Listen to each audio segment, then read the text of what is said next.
ದಿಢೀರಂತ gas collection ಖಾಲಿ ಆಗ್ತಾ ಇದೆ. ಗ್ಯಾಸ್ ಸಿಲಿಂಡರ್ ಇಲ್ಲದೆ ಹೋಟೆಲ್ಗಳು ಬಂದ್ ಆಗ್ತಾ ಇದ್ದಾವೆ. ಊಟ ರೆಡಿ ಮಾಡಲು ಗ್ಯಾಸ್ ಕೂಡ ಇಲ್ಲವಂತೆ. ಅದೇ ತರ ಪೆಟ್ರೋಲ್ ಕೂಡ ಡೀಸೆಲ್ ಕೂಡ ಇದೇ ತರ ಆಗುತ್ತಾ? ಪೆಟ್ರೋಲ್ ಡೀಸೆಲ್ ಬೆಲೆ ಏರಿಕೆ ಆಗುತ್ತಾ? ಇದ್ರ ಬಗ್ಗೆ ದೊಡ್ಡ ಒಂದು ಬ್ರೇಕಿಂಗ್ ನ್ಯೂಸ್ ಸದ್ಯಕ್ಕೆ ಬರ್ತಾ ಇದೆ. ಮಧ್ಯಪ್ರಾಚ್ಯದಲ್ಲಿ ಇಸ್ರೇಲ್, ಇರಾನ್ ಮತ್ತು ಅಮೆರಿಕ ಯುದ್ಧ ತುಂಬಾ ಭೀಕರವಾಗ್ತಾ ಇದೆ. ಭಾರತದ ಮೇಲೂ ಕೂಡ ಇದರ ಪರಿಣಾಮ ಬೀಳ್ತಾ ಇದೆ. ವೀಕ್ಷಕರೇ, ವಿಡಿಯೋ ಮಾತ್ರ ಪೂರ್ತಿಯಾಗಿ ನೋಡಿ. ಮತ್ತೆ ಗೃಹಲಕ್ಷ್ಮಿಯರಿಗೂ ಕೂಡ ಹಣ ಖಾತೆಗೆ ಜಮೆ ಆಗ್ತಾ ಇದೆ. ಬಾಕಿ ಕಂತು 6,000 ರೂಪಾಯಿ ಹಣ ಜಮೆ ಬಗ್ಗೆ ಒಂದು ದೊಡ್ಡ ಸಿಹಿ ಸುದ್ದಿ ಕೂಡ ಇಲ್ಲಿ ಬಂದಿರುವಂತದ್ದು. ವೀಕ್ಷಕರೇ, ನೀವು ಕೂಡ ಗೃಹಲಕ್ಷ್ಮಿ ಫಲಾನುಭವಿಗಳಾಗಿದ್ರೆ ನಿಮಗೂ ಕೂಡ ಸಿಹಿ ಸುದ್ದಿ ಬಂದಿದೆ. ಈ ವಿಡಿಯೋದಲ್ಲಿ ಪೂರ್ತಿಯಾಗಿ ನೋಡ್ತಾ ಹೋಗೋಣ. ಇನ್ನು ರೇಷನ್ ಕಾರ್ಡ್ ಇದ್ದರಿಗೂ ಕೂಡ ಒಂದು ದೊಡ್ಡ ಬ್ರೇಕಿಂಗ್ ನ್ಯೂಸ್ ಅಂತಾನೆ ಹೇಳ್ಬೋದು. ಇಂಥವರಿಗೆ ದಂಡ ಕೂಡ ಹಾಕಲು ಸರ್ಕಾರ ನಿರ್ಧಾರ ಕೂಡ ಇಲ್ಲಿ ಮಾಡಿರುವಂತದ್ದು. ವೀಕ್ಷಕರೇ, ಕರ್ನಾಟಕ ರಾಜ್ಯಾದ್ಯಂತ ಎಲ್ಲಾ ರೇಷನ್ ಕಾರ್ಡ್ ಇದ್ದವರು ಕೂಡ ಈ ವಿಡಿಯೋನ ಪೂರ್ತಿಯಾಗಿ ನೋಡಿ. ಇನ್ನೊಂದು ಕಡೆಗೆ ಗ್ಯಾಸ್ ಸಿಲಿಂಡರ್ ಬೆಲೆ ಮತ್ತೆ ಏರಿಕೆ ಆಗೋ ಸುಳಿವು ಇಲ್ಲಿ ಕಂಡು ಬರ್ತಾ ಇದೆ. ವೀಕ್ಷಕರೇ, ಅಷ್ಟು ಮಾತ್ರವಲ್ಲದೆ ಗ್ಯಾಸ್ ಸಿಲಿಂಡರ್ ಇಲ್ಲದೆ ಹೋಟೆಲ್ಗಳೆಲ್ಲ ಕೂಡ ಊಟ ರೆಡಿ ಮಾಡಲಾಗದೆ ಅನಿವಾರ್ಯವಾಗಿ ಬಂದ್ ಮಾಡೋ ಪರಿಸ್ಥಿತಿ ಕೂಡ ಈಗ ಬಂದಿರುವಂತದ್ದು. ಇನ್ನು ಸರ್ಕಾರದಿಂದ ಹೊಸ ನಿಯಮ ಕೂಡ ಶುರುವಾಗ್ತಾ ಇದೆ. ಗ್ಯಾಸ್ ಸಿಲಿಂಡರ್ ಬುಕಿಂಗ್ ಬಗ್ಗೆನೂ ಕೂಡ ಅಪ್ಡೇಟ್ ನೋಡೋಣ. ಮತ್ತೊಂದು ಕಡೆಗೆ ಪೆಟ್ರೋಲ್ ಡೀಸೆಲ್ಗೂ ಕೂಡ ಆತಂಕ ಶುರುವಾಗಿದೆ. ವಾಹನ ಸವಾರರಿಗೂ ಕೂಡ ಶಾಕಿಂಗ್ ಸುದ್ದಿ. ಶೀಘ್ರದಲ್ಲೇ ಪೆಟ್ರೋಲ್ ಮತ್ತು ಡೀಸೆಲ್ ಬೆಲೆ ಕೂಡ ಏರಿಕೆ ಆಗಬಹುದು ಅಂತ ಇಲ್ಲಿ ಈಗಾಗಲೇ ಮೀಡಿಯಾಗಳಲ್ಲಿ ಹೇಳಲಾಗ್ತಾ ಇದೆ. ವೀಕ್ಷಕರೇ, ಇಸ್ರೇಲ್, ಅಮೆರಿಕ ಮತ್ತು ಇರಾನ್ ನಡುವೆ ದಾಳಿ ಕೂಡ ಭೀಕರವಾಗ್ತಾ ಇದೆ. ಹೋರ್ಮಸ್ ಜಲಸಂಧಿ ಬಂದ್ ಮಾಡಿರೋದು ಇದಕ್ಕೆ ಕಾರಣ ಅಂತ ಹೇಳಲಾಗ್ತಾ ಇದೆ. ಭಾರತಕ್ಕೆ ಬರಬೇಕಾಗಿದ್ದ ಕಚ್ಚಾ ತೈಲ ರಫ್ತು ಕೂಡ ಬರ್ತಾ ಇಲ್ಲ. ಇನ್ನು ಬಂಗಾರ ಬೆಳ್ಳಿ ದರವೂ ಕೂಡ ದಿಢೀರನೆ ಭಾರಿ ಪ್ರಮಾಣದಲ್ಲಿ ಏರಿಕೆ ಆಗ್ತಾ ಇದೆ. ಇನ್ನು ಬಂಗಾರ ಬೆಳ್ಳಿ ದರ ಅಂತೂ ಕೇಳೋದೇ ಬೇಡ ವೀಕ್ಷಕರೇ. ಒಂದೇ ದಿನ ದಿಢೀರಂತ ಏರಿಕೆ ಕಾಣೋದ್ರ ಮೂಲಕ ಜನಸಾಮಾನ್ಯರಿಗೆ ಮತ್ತು ಬಂಗಾರ ಪ್ರಿಯರಿಗೆ ದೊಡ್ಡ ಶಾಕ್ ಕೊಟ್ಟಿದೆ ಅಂತಾನೆ ಹೇಳ್ಬೋದು. ಇವತ್ತಿನ ಈ ವಿಡಿಯೋ ತುಂಬಾ ಇಂಟ್ರೆಸ್ಟಿಂಗ್ ಹಾಗೂ ನಾಲೆಜ್ ಫುಲ್ ಆಗಲಿದೆ. ವಿಡಿಯೋನ ಪೂರ್ತಿಯಾಗಿ ನೋಡಿ, ವಿಡಿಯೋನ ಮಿಸ್ ಮಾಡಲೇಬೇಡಿ. ಮತ್ತೆ ನೀವು ಕೂಡ ಗೃಹಲಕ್ಷ್ಮಿಯರಾಗಿದ್ರೆ, ರೇಷನ್ ಕಾರ್ಡ್ ಗ್ರಾಹಕರಾಗಿದ್ರೆ ಬೇಗನೆ ವಿಡಿಯೋಗೆ ಒಂದು ಲೈಕ್ ಮಾಡಿ. ನಿಮಗೆ ಒಂದು ಗುಡ್ ನ್ಯೂಸ್ ಕೂಡ ಇದೆ. ಅದೇ ತರ ಕಮೆಂಟ್ ಬಾಕ್ಸ್ ಅಲ್ಲಿ ನೀವು ಕೂಡ ಈಗಾಗಲೇ 26ನೇ ಕಂತು ಹಣ ಪಡೆದುಕೊಂಡಿದ್ರೆ ಎಸ್ ಅಂತ ಕಮೆಂಟ್ ಮಾಡಿಲ್ಲ ಅಂದ್ರೆ ನೋ ಅಂತ ಕಮೆಂಟ್ ಮಾಡಿ ವೀಕ್ಷಕರೇ. ಎದಕ್ಕಂದ್ರೆ ನಿಮ್ಮ ಕಮೆಂಟ್ ಇಂದ ಎಲ್ಲಾ ಗೃಹಲಕ್ಷ್ಮಿಯರಿಗೂ ಕೂಡ ಒಂದು ಒಳ್ಳೆ ಫೀಡ್ಬ್ಯಾಕ್ ಸಿಗುತ್ತೆ. ನಿಮ್ಮ ಊರಿನ ಹೆಸರನ್ನ ಹಾಕೋದ್ರ ಮೂಲಕ 26ನೇ ಕಂತು ಹಣ ನಿಮಗೆ ಬಂತೋ ಇಲ್ವೋ ಬೇಗನೆ ಕಮೆಂಟ್ ಮಾಡಿ.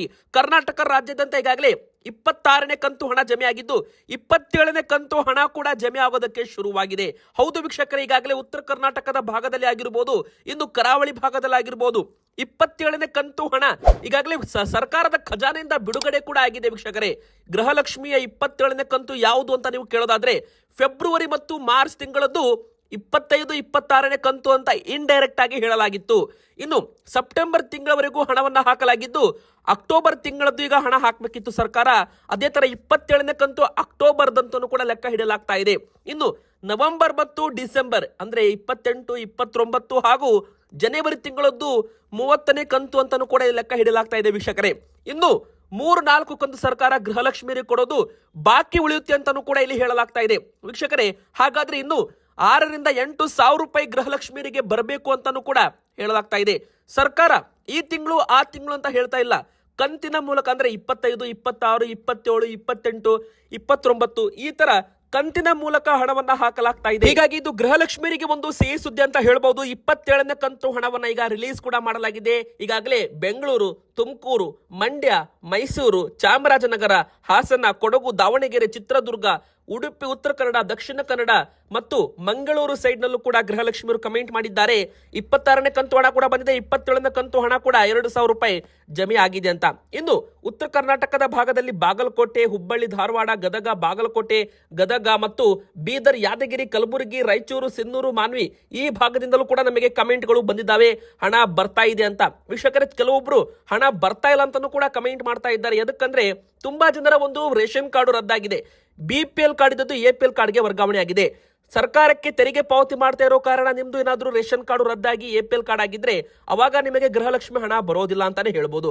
ಇನ್ನು ಎರಡನೇದಾಗಿ ಮುಖ್ಯವಾಗಿ ತುಂಬಾ ಜನರು ಗೃಹಲಕ್ಷ್ಮಿಯರು ತಮ್ಮ ಆಧಾರ್ ಕಾರ್ಡ್ ಅನ್ನ ಬ್ಯಾಂಕ್ ಅಕೌಂಟ್ಗೆ ಲಿಂಕ್ ಮಾಡಿರಲ್ಲ, ಅಂತವರ ಅಕೌಂಟ್ಗೂ ಕೂಡ ಹಣ ಬಂದಿಲ್ಲ ಅಂತ ಹೇಳಲಾಗ್ತಾ ಇದೆ. ಇನ್ನು ಮುಖ್ಯವಾಗಿ ರೇಷನ್ ಕಾರ್ಡ್ ಮೇಲೆ ಯಾವ ತರ ಹೆಸರು ಇರುತ್ತೆ ಅದೇ ತರ ನಿಮ್ದು ಹೆಸರು ಬ್ಯಾಂಕ್ ಪಾಸ್ಬುಕ್ ಮೇಲೂ ಕೂಡ ಇರಬೇಕು. ಬೇರೆ ಬೇರೆ ಹೆಸರಿದ್ರೆ ಅಲ್ಲೂ ಕೂಡ ಹಣ ಬರೋದು ಸ್ವಲ್ಪ ತಡವಾಗುತ್ತೆ ವೀಕ್ಷಕರೇ. NPCI ಮ್ಯಾಪಿಂಗ್ ಆಗಿರಬೇಕು ನಿಮ್ಮ ಬ್ಯಾಂಕ್ ಅಕೌಂಟ್ಗೆ ಅಂತಾನೂ ಕೂಡ ಇಲ್ಲಿ ಹೇಳಲಾಗಿದೆ ವೀಕ್ಷಕರೇ. ಇನ್ನು ಮೃತಪಟ್ಟವರ ಅಕೌಂಟ್ಗೂ ಕೂಡ ಹಣ ಹೋಗಿದ್ದು ಸರ್ಕಾರ ಈಗ ಅದನ್ನ ವಾಪಸ್ ಪಡೆಯಲು ವಸೂಲಿ ಮಾಡಲು ಕೂಡ ನಿರ್ಧಾರ ಇಲ್ಲಿ ಮಾಡಿರುವಂತದ್ದು. ಇನ್ನು ಗೃಹಲಕ್ಷ್ಮಿ ಸೊಸೈಟಿ ಸಂಘ ಗೃಹಲಕ್ಷ್ಮಿ ಬ್ಯಾಂಕ್ ಕೂಡ ಮಹಿಳೆಯರಿಗೆ ಗೃಹಲಕ್ಷ್ಮಿಯರಿಗೆ ಸಾಲ ಕೊಡುವ ಬ್ಯಾಂಕ್ ಕೂಡ ಗೃಹಲಕ್ಷ್ಮಿ ಬ್ಯಾಂಕ್ ಕೂಡ ಈಗ ಓಪನ್ ಆಗ್ತಾ ಇದೆ ರಾಜ್ಯಾದ್ಯಂತ. ಇನ್ನು ವೀಕ್ಷಕರೇ, ರಾಜ್ಯಾದ್ಯಂತ ಗ್ಯಾಸ್ ಸಿಲಿಂಡರ್ಗಳು ಖಾಲಿ ಆಗ್ತಾ ಇದ್ದಾವೆ. ಗ್ಯಾಸ್ ಕೊರತೆ ಹಿನ್ನೆಲೆ ಹೋಟೆಲ್ಗಳು ಬಂದ್ ಆಗ್ತಾ ಇದ್ದಾವೆ. ವೀಕ್ಷಕರೇ, ಬೆಳಿಗ್ಗೆಯಿಂದಲೇ ಹೋಟೆಲ್ ಮಾಲೀಕರು ಆತಂಕದಲ್ಲಿದ್ದಾರೆ. ಇನ್ನು ಕೆಲವೇ ಗಂಟೆಗಳಾಗುವಷ್ಟು ಸಿಲಿಂಡರು ನಮ್ಮ ಹತ್ರ ಇದೆ, ಮುಂದಿನ ಬರೋ ದಿನಗಳಲ್ಲಿ ಏನಾಗುತ್ತೋ ಗೊತ್ತಿಲ್ಲ ಅಂತ ಹೋಟೆಲ್ ಮಾಲೀಕರು ಹೇಳ್ತಾ ಇದ್ದಾರೆ. ಇನ್ನು ಪೆಟ್ರೋಲ್ ಡೀಸೆಲ್ ಬೆಲೆ ಕೂಡ ಆತಂಕ ಶುರುವಾಗಿದೆ. ಮಧ್ಯಪ್ರಾಚ್ಯದಲ್ಲಿ ಅಮೆರಿಕ ಮತ್ತು ಇರಾನ್ ನಡುವೆ ಭೀಕರ ಯುದ್ಧವೇ ಪ್ರಾರಂಭವಾಗಿದೆ ವೀಕ್ಷಕರೇ. ಇದು ಮಹಾಯುದ್ಧ ಅಂತಾನೂ ಕೂಡ ಕರೀಬಹುದು. ಆದ್ರೆ ಇರಾನ್ ಅವರು ಹೋರ್ಮಸ್ ಜಲಸಂಧಿ ಮೇಲೆ ಅಧಿಕಾರವನ್ನು ಸಾಧಿಸಲು ಮುಂದಾಗಿದ್ದಾರೆ. ಈ ಮೂಲಕ ಭಾರತಕ್ಕೆ ಬರಬೇಕಾಗಿದ್ದ ಹೋರ್ಮಸ್ ಜಲಸಂಧಿ ಸಮುದ್ರದ ಭಾಗ ಬಂದ್ ಆಗಿ ಹೋಗಿದೆ. ಹೀಗಾಗಿ ಕಚ್ಚಾ ತೈಲ ನಮ್ಮ ಭಾರತಕ್ಕೆ ಬರ್ತಾ ಇಲ್ಲ ಮತ್ತು ಅನಿಲ ಕೂಡ ಬರ್ತಾ ಇಲ್ಲ. ಇದರಿಂದಾಗಿ ಗ್ಯಾಸ್ ಸಿಲಿಂಡರ್ ಕೊರತೆ ಉಂಟಾಗಿದೆ ಅಂತಾನೂ ಕೂಡ ಇಲ್ಲಿ ಹೇಳಲಾಗ್ತಾ ಇದ್ದು, ಇನ್ನು ಮುಂದಿನ ಬರೋ ದಿನಗಳಲ್ಲಿ ಕೇಂದ್ರ ಸರ್ಕಾರ ಗ್ಯಾಸ್ ವಿತರಕರು ವಿತರಣೆ ಮಾಡಿಲ್ಲ ಅಂದ್ರೆ ಹೋಟೆಲ್ಗಳನ್ನ ಅನಿವಾರ್ಯವಾಗಿ ಬಂದ್ ಮಾಡಬೇಕಾಗುತ್ತೆ. ಈಗಾಗಲೇ ಗ್ಯಾಸ್ ಸಿಲಿಂಡರ್ ದರವನ್ನ ಏರಿಕೆ ಕೂಡ ಮಾಡಿದ್ದೀರಿ, ಆದ್ರೂ ಕೂಡ ಏರಿಕೆ ಮಾಡಿದ್ರೂ ಕೂಡ ಗ್ಯಾಸ್ ಸಿಲಿಂಡರ್ ಕೊಡ್ತಾ ಇಲ್ಲ ನಮಗೆ ಅಂತ ಹೋಟೆಲ್ ಮಾಲೀಕರು ಹೇಳ್ತಾ ಇದ್ದಾರೆ. ಹೋಟೆಲ್ ನಡೆಸೋದು ಈಗ ಕಷ್ಟವಾಗುತ್ತೆ. ಅದಷ್ಟು ಹೋಟೆಲ್ ಮಾಲೀಕರು ಹೋಟೆಲ್ಗಳ ಬಾಗಿಲನ್ನೇ ಬಂದ್ ಮಾಡಿದ್ದಾರೆ. ಕೇವಲ ಇದು ಬೆಂಗಳೂರಿನ ಕತೆ ಮಾತ್ರ ಅಲ್ಲ ವೀಕ್ಷಕರೇ, ಮುಂಬೈ, ತಮಿಳುನಾಡು, ಚೆನ್ನೈಯಲ್ಲೂ ಕೂಡ 20% ಹೋಟೆಲ್ಗಳನ್ನ ಈಗ ಬಂದ್ ಮಾಡಲಾಗಿದೆ. ಈಗಾಗಲೇ LPG ಸಿಲಿಂಡರ್ಗಳ ಕೊರತೆ ಕೂಡ ಹೆಚ್ಚಾಗ್ತಾ ಇದೆ. ಮಧ್ಯಪ್ರಾಚ್ಯದ ಯುದ್ಧ ಇನ್ನಷ್ಟು ಭೀಕರವಾದ್ರೆ ಮತ್ತಷ್ಟು ಕೊರತೆ ಉಂಟಾಗಬಹುದು ಅಂತಾನೂ ಕೂಡ ಇಲ್ಲಿ ಹೇಳಲಾಗ್ತಾ ಇದೆ ವೀಕ್ಷಕರೇ. ಇರಾನ್ ಮತ್ತು ಇಸ್ರೇಲ್ ಮತ್ತು ಅಮೆರಿಕ ಈ 3 ದೇಶಗಳು ಈ ಒಂದು ಯುದ್ಧವನ್ನ ಬಂದ್ ಮಾಡಿದ್ರೆ ಅವಾಗ ಇದಕ್ಕೆ ಹಾಹಾಕಾರ ಕಡಿಮೆ ಆಗುತ್ತೆ.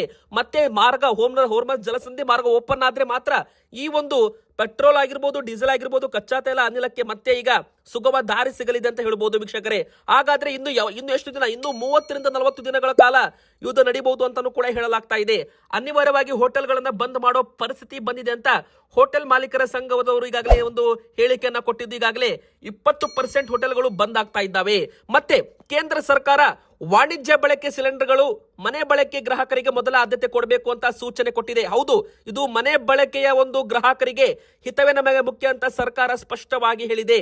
ಇನ್ನು 2 ಬುಕ್ಕಿಂಗ್ಗಳ ನಡುವೆ ಅವಧಿಯನ್ನ 21 ದಿನಗಳಿಂದ 25 ದಿನಗಳಿಗೆ ಒಂದು ಹೆಚ್ಚಳವನ್ನ ಮಾಡಲಾಗಿದೆ ವೀಕ್ಷಕರೇ. ಅಂದ್ರೆ ಮನೆಗೆ ಬಳಸೋ ಗೃಹ ಬಳಕೆ ಸಿಲಿಂಡರ್ ನ ಮೊದಲು ವಿತರಣೆ ಮಾಡಬೇಕು, ನಂತರ ಹೋಟೆಲ್ ರೆಸ್ಟೋರೆಂಟ್ ಗಳಿಗೆ ಕೊಡುವ ಗ್ಯಾಸ್ ಸಿಲಿಂಡರ್ ವಿತರಣೆ ಮಾಡಬೇಕು.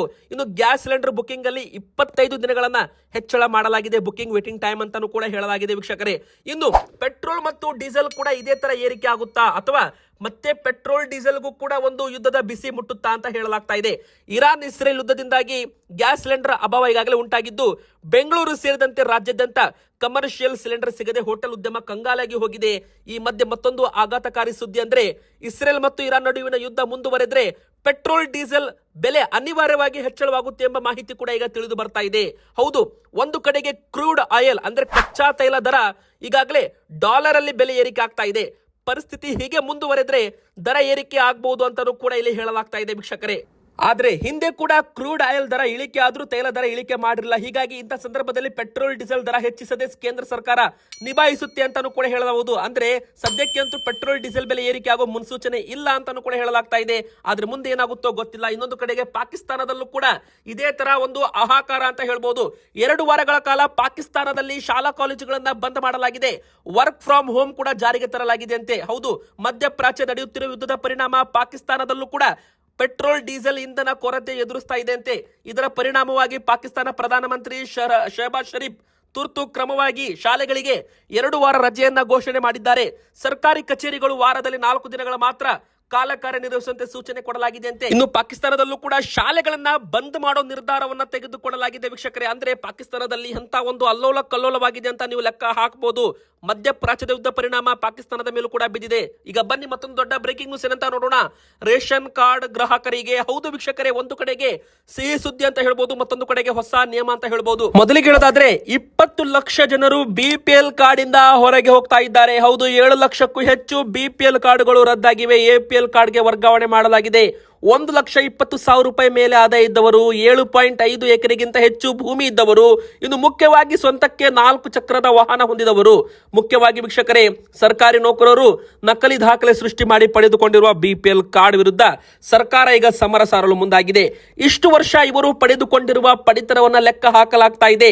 ನಂತರ ಅವರಿಗೆ ದಂಡವನ್ನು ಕೂಡ ಹಾಕಲಾಗುತ್ತೆ. ಅವರೆಷ್ಟು ಪಡಿತರವನ್ನ ಪಡೆದುಕೊಂಡಿರ್ತಾರೆ ಅಷ್ಟಕ್ಕೂ ಲೆಕ್ಕವನ್ನ ಮಾಡಿ, ಅಷ್ಟು ಲೆಕ್ಕದಲ್ಲಿ ಮಾರುಕಟ್ಟೆ ಬೆಲೆಗೆ ಹಣವನ್ನ ವಸೂಲಿ ದಂಡದ ರೂಪದಲ್ಲಿ ಮಾಡಲಾಗುತ್ತಂತೆ. ಇದು ವೀಕ್ಷಕರೇ, ಯಾರದೆಲ್ಲ BPL ಕಾರ್ಡ್ APL ಕಾರ್ಡ್ಗೆ ವರ್ಗಾವಣೆ ಆಗಿದೆ ನೋಡಿ, ಅವರಿಗೆ ಇದು ಒಂದು ಶಾಕಿಂಗ್ ಸುದ್ದಿ ಅಂತಾನೆ ಹೇಳ್ಬೋದು. ಮತ್ತೊಂದು ಕಡೆಗೆ ಈಗಾಗಲೇ ನಮ್ಮ ಕರ್ನಾಟಕದಲ್ಲಿ ಇಂದಿರಾ ಕಿಟ್ ಕೂಡ ವಿತರಣೆ ಮಾಡಲಾಗ್ತಾ ಇದೆ. ಹೌದು, ಈಗ ಶುರುವಾಗಲಿದೆ ವೀಕ್ಷಕರೇ. ಏಪ್ರಿಲ್ 1ನೇ ತಾರೀಕಿನಿಂದ ಈಗಾಗಲೇ 6,200 ಕೋಟಿ ರೂಪಾಯಿ ಹಣವನ್ನು ಕೂಡ ಬಜೆಟ್ ನಲ್ಲಿ ಈ ಯೋಜನೆಗೆ ಮೀಸಲಿಡಲಾಗಿದೆ. ಹೀಗಾಗಿ ರೇಷನ್ ಕಾರ್ಡ್ ಗ್ರಾಹಕರಿಗೆ ಈಗ ಇಂದಿರಾ ಕಿಟ್ ಕೂಡ ಸಿಗಲಿದೆ. ಅಡುಗೆ ಎಣ್ಣೆ, ಉಪ್ಪು, ಸಕ್ಕರೆ, ತೊಗರಿ ಬೇಳೆ ಈ 4 ವಸ್ತುಗಳು ಒಳಗೊಂಡ ಇಂದಿರಾ ಕಿಟ್ ವಿತರಣೆಗೆ ಕ್ಷಣಗಣನೆ ಅಂತಾನೆ ಕೂಡ ಇಲ್ಲಿ ಹೇಳ್ಬೋದು. ಈಗ ವೀಕ್ಷಕರೇ, ಬಂಗಾರ ಮತ್ತು ಬೆಳ್ಳಿ ದರವು ಕೂಡ ದಿಢೀರನೆ ಏರಿಕೆ ಆಗೋದ್ರ ಮೂಲಕ ಎಲ್ಲಾ ಒಂದು ಬಂಗಾರ ಪ್ರಿಯರಿಗೆ ಒಂದು ಶಾಕ್ ಅನ್ನ ಇಲ್ಲಿ ಕೊಟ್ಟಿರುವಂತದ್ದು. ಬೆಳ್ಳಿ ದರವು ಕೂಡ ಒಂದೇ ದಿನ 10,000 ರೂಪಾಯಿ ಜಂಪ್ ಆಗಿದೆ.